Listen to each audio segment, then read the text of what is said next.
Well, thanks for joining us on STV News in Brief at noon. I am Mercy Frank. We begin with traffic situation in Lagos. A fully loaded tanker conveying diesel on Friday fell along the Zumbambadiwe Road, Victoria Island, spilling its content into the drainage. The Lagos State Emergency Management Agency LASEMA confirmed that one of the vehicle's tires busted while in motion, resulting in the tanker running over the highway median and its compartments detaching, thereby spilling its content on the road. Although no lives were lost, the tanker driver is said to have sustained injuries and is responding to treatment. The road, which was initially cordoned off, is now reopened to traffic.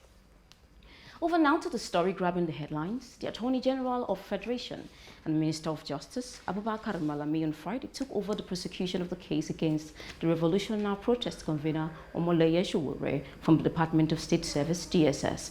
The minister's spokesman, Umar Gwandu, confirmed this in a statement while referring to a December 11, 2019 letter sent to the Director General of DSS, Yusuf Bichi, directing the security agency to forward all the case file.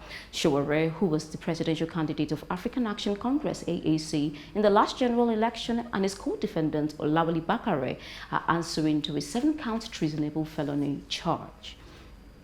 And to politics, 9 months to the governorship election in Edo State, the People's Democratic Party, PDP, has warned the ruling party in the state to desist from taking actions or making utterances that would heat up the polity and stoke violence. The appeal comes amid worsening political tension in the state arising from the governorship election in the state slated for August next year.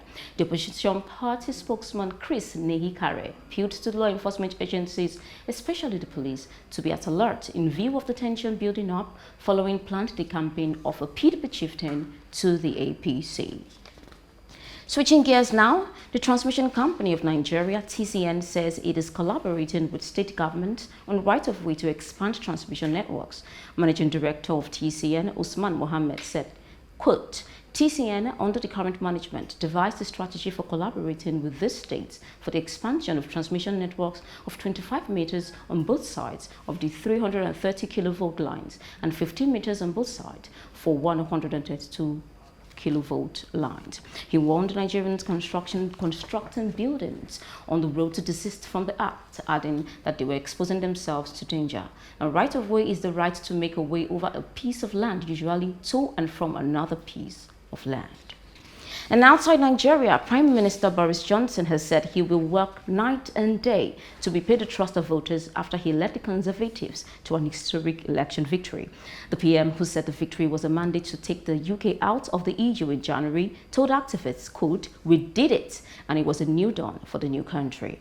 Meanwhile, Joe Swinson, leader of the anti-Brexit Liberal Democrats and the Labour leader, was the biggest casualty of Thursday's vote after losing her seat to the Scottish National Party.